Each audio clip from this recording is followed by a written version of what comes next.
What's going on, everybody? Today on our underrated and overlooked series, we have a special guest, and his name is FUCO, the Wind Lich. So what I wanted to share with you guys today is a monster it's for a really long time he is considered crap. You always hear people he's like the 4-star equivalent of a golem, okay?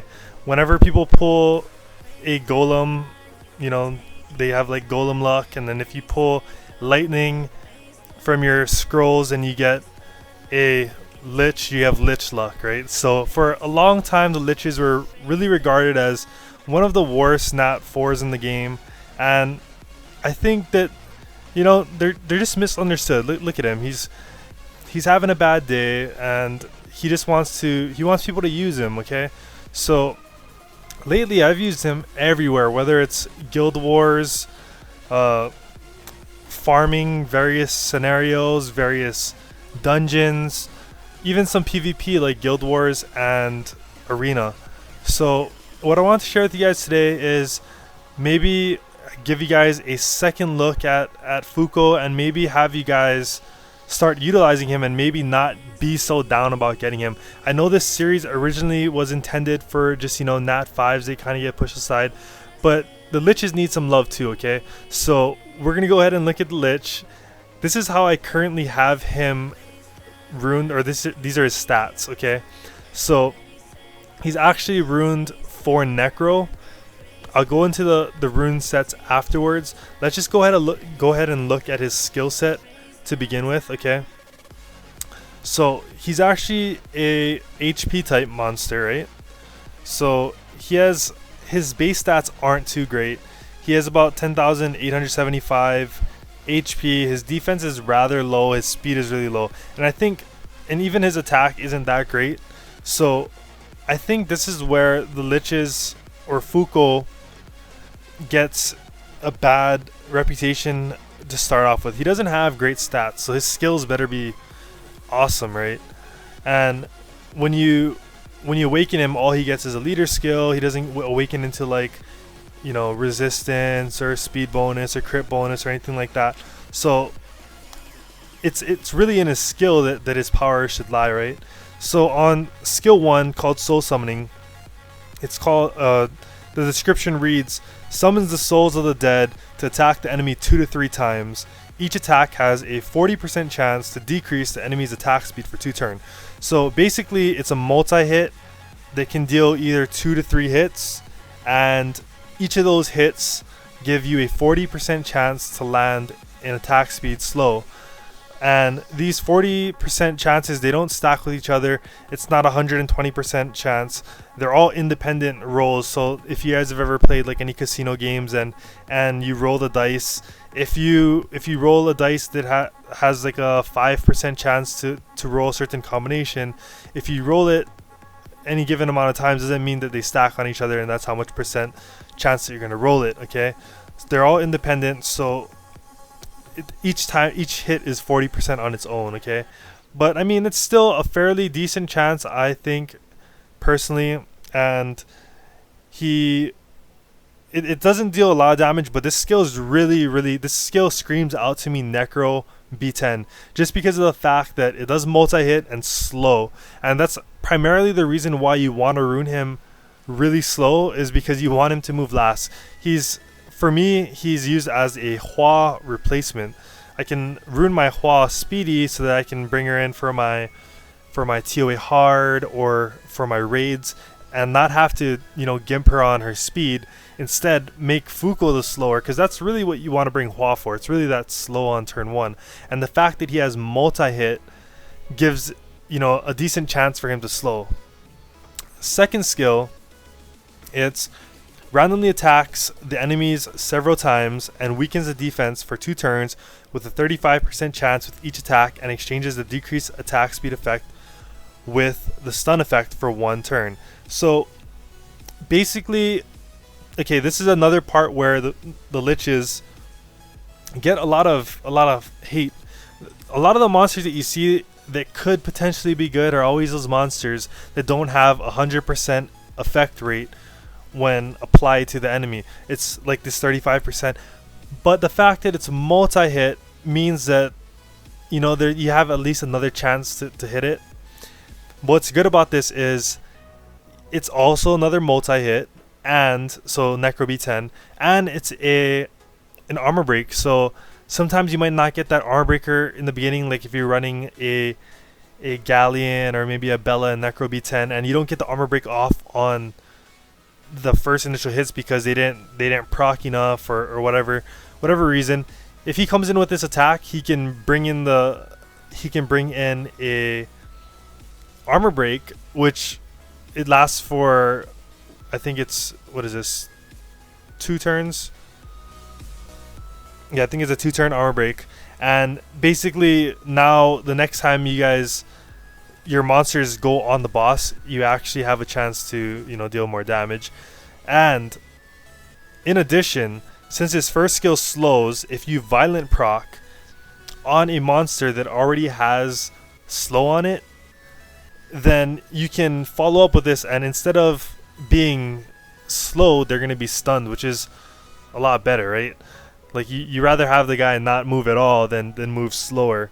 Both are good effects, but stun obviously is a lot better, and it can be removed by units such as like Veramos, or, you know, monsters that can't remove inability effects. Slow is a removable debuff, whereas unless you have a cleanse, stun isn't removable. So this is a good second skill to have, especially following up the first skill. And these guys got a little lazy with the animation. It's still the hands. I think the like the picture for it is just hands. Like, okay. Anyways, and the last one is Wall of the Dead passive, which is creates a shield every turn to absorb incoming damage proportionate to your level. Decreases the attacker's attack speed for 1 turn if you're attacked when you have the shield. So again, there's a little more synergy. He has a shield that kind of mitigates damage. It's almost like it's not Rena's level, of course, but you know, it has that damage mitigation shield. So if you ruin him a nuker, then he's gonna have a little bit of, you know, maybe it's almost mimicking a shield rune basically, okay? And it decreases the attacker's attack speed if you're attacked when you have a shield. So when he has the shield on and someone decides to attack him, it puts a slow on. So when it's his turn, if he follows up with this second skill, he could end up stunning them, right? So just a little bit of synergy. This is what makes it decent for Necro as well. I'll get into it when we get to Necro. And then last but not least, he awakens into a 33% arena attack lead, which is the same amount as Poseidon. Only thing, Poseidon is a full lead everywhere. It's global, not only in arena. But if you decide to use FUCO for arena, 33% is a lot. It's better than, let's say, the Rikshasas, which have like 19 or something like that. And then some other ones that have some other leads. I think there's like 24 or something. So 33 is pretty decent. It's what I use when I use Poseidon. So all in all, it's pretty good. And as far as the runes go, I currently have him Violent Revenge. And if you look closely, I'm trying as much as possible to avoid speed. Okay, I don't want speed on my FUCO because I want him to be able to move last in my Necro team. And I know it's not synergistic with the shield that he gets every turn, but as far as Necro goes, where I primarily use him, I need him to go last. So basically, and at that point, speed is like nullified, right, in Necro B10, so it doesn't even matter if he's fast or slow. Everyone's going to be moving at pretty much the same speed. Just the attack order is determined by your speeds, and I have him specifically lowest on my team. I do have him at 74 crit rate and 150 crit damage. I have him able to crit most of the time, and that's pretty much it. You don't need to give him godly runes. I have him, he's an HP type monster, but I have him on attack, crit damage, attack, because I want him to do damage. I want to be doing my Necro teams really fast, or any other scenario teams. I don't want to be sitting there with my HP runes on him just waiting for him to kill something, and it takes me like 5 minutes. Alright, so without further ado, let's just get into the different dungeons that I use him in. I'm gonna be doing giants. I'm gonna be doing Necro B10. I'm gonna be doing some arena, and then some farming, so scenario farming. And I don't have Guild War footage, unfortunately, right now, so you're just gonna have to use your imagination, okay? So anyways, without further, oh, and raids, I use him in raids. I don't use him in raids, but I'm showing you that he's a viable monster in raids. So anyways, let's just get right into it.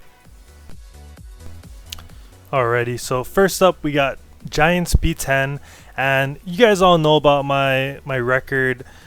Giants B10 team, I had 36 seconds, and I think my newest time is like 35 seconds or something like that. I basically just replaced FUCO with Sigmaris, and I've been doing it lately, and it's actually pretty nice because I get an extra armor break. Sometimes that galleon decides to miss, and then you don't have armor break, and then you're just screwed. So I actually like FUCO in here, and I know this is kind of fast, but I just want to show you guys his viability as a wind nuker in Giants B10. And like I said, he provides slow, he provides armor break, and it's really nice for Giants B10. I know this was kind of quick, but basically, if you could even put him instead of Tesher, and then just bring in Sigmaris, and then it would be like a more obtainable comp. And next up we have Necro B10. Okay, so like I said, I have FUCO moving last in the team, which means that he's gonna be doing all the slow, and my team, aside from Raok, doesn't have any AoE armor break, and he does.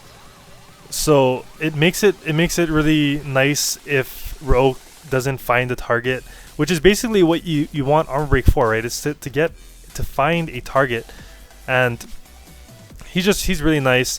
He's actually the reason why I've gotten a 1 minute and 8 second time using this exact team in Necro B10.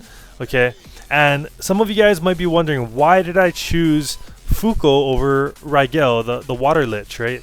And the simple reason was because I knew I wanted to use Lucian, right? And I knew I wanted to use Sierra. So there's a chance that they might steal my Lucian or my Sierra, and if they do, I want the boss doesn't have as strong of an attack when they steal it. With the shield up, the Rigel can tank the Lucian, and it can tank the Sierra bomb. Okay, and if not, if he gets stolen, then it's easy for my Raok or Colleen, not Raok, yeah, Raok or my Sierra to just pop him. When it's on my side and I have attack buff, I can just amp right through the shield, or I can put a bomb like that, and then I can just pop him, and he's really easy to kill once his shield is down. Here you see him assassinate my Lucian, but in this comp, I don't really care if my Lucian dies. I've had my Lucian wipe before he even gets to the boss. I just use it to clear the waves. And once you get slow on the boss in Necro, you literally win. So he's amazing for Necro. I'm telling you, if you use him in Necro, he's game changing. Now here I'm using some, like, this is like the most ghetto arena comp that I've ever used in a while, but you know, sometimes you gotta work with what you got, and if this happens to be what you have, then you can make it work. This is a G3 player. This is Oxy Delta from Swag something. I don't know what their name is now, whatever. Anyways, you know that Molly's on the team, right? And what that means is she's the basic counter to Molly, as you guys know, is like Lucian's, and the reason for that is because of the multi-hit. And since all of FUCO's hits are multi-hits, there's a good chance that you might land a debuff. As you can see, the slow that's on Praha, if you happen to multi-hit with the AoE defense break, like right there, you see, there's a chance that the attacks are going to go through. It might not always happen, but like I said, he does a decent amount of nuke. If you need a wind tank, as long as you kind of take care of him, and like my Chasun is right now, then he can survive decently. He's not the greatest, but he's decent. And the attack leader that he provides is really nice. 33% attack power. like I said, on especially with the other nukers like that I have on this team is Kali and Rook, taking down a team with like 3 Nat 5s and a Molly, like really. So like I said, boom. Prahaz was already slowed, right? So he gets the stun on her and he's just like kicking her butt. And it's not like this comp, it's not a cleave comp, but it's not like it's taking very long for me to disassemble each part of this comp just using like these simple monsters. So like I said, it's not necessarily just FUCO, but you have to look at some of these monsters that are overlooked and you can actually make them work in arena. Okay, so moving on, we have our farming scenario, and as you guys know, Aiden Forest is one of the best places to farm. Okay, it has good mana, good mana and experience output, or whatever you want to call it, and it drops like Grim Reapers and stuff. It's pretty decent. Okay, it's one of the better places. Either Faimon, Faimon, Aiden, or Chiruka is the place that people usually farm. Okay, and the people I decided to take along are the units for the next fusion, which I'll probably be talking about before it's released if it doesn't get released too soon. But back to FUCO, he just destroys the mobs. They can't really do anything to him because he has the shield, which is nice. He doesn't need any heals, and he does AoE damage. His nukes, the second skill hits actually really hard. The first skill is more of like just a debuff skill. It still does decent damage with damage built on him, but that second skill it does huge damage. Like if you look at this, I don't know how much this is. It's like 5k each, so it's like 15k or something like that. But then if they already have armor break and he hits them with that, then it's huge. I've seen like 9,000 or 10, whatever it is. I don't know. It's crazy. I'm telling you, FUCO is the new bad boy on the block. Okay. Don't buy into the hype. Don't go for Regel. I'm telling you, Team FUCO. FUCO you or FUCO me, okay? Going on, we have raids, and I know, okay, this is not R5, okay? I just wanted to show you guys that he is viable as a debuffer because he has both slow and armor breaker. And I have him on the front line here. Not that I would run him on the front line if I was running him here. And he's not optimized for raids as well, but I would probably make him either Violent Revenge or Full Revenge, and I'd probably have him in the back line.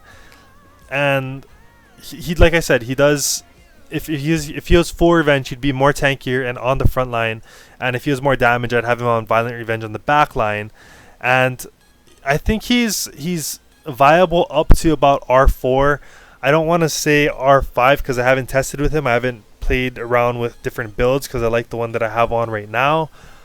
But I mean, he's holding his own on the front line over here, and he's built damagey. And I think the only reason why he wouldn't be viable in R5 is the fact that, like I said, his base stats are kind of crappy, for one.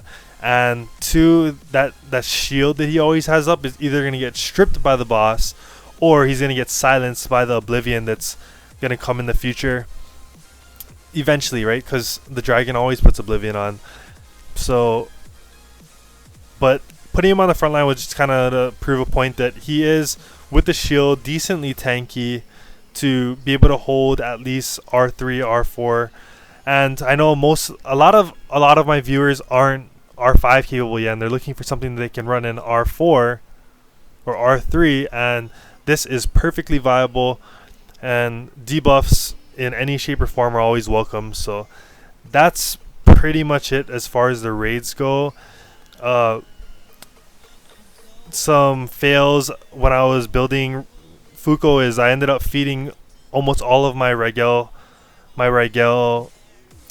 fodder to one that was supposed to be my fodder instead of giving it to FUCO. And also my boy Cognix ended up feeding all of his Devilmon into FUCO a week before, or a couple days before Regel was announced as HOH. So if you guys have them, build them. I just want to share those stories with you. I thought they were pretty funny. Running out of time here.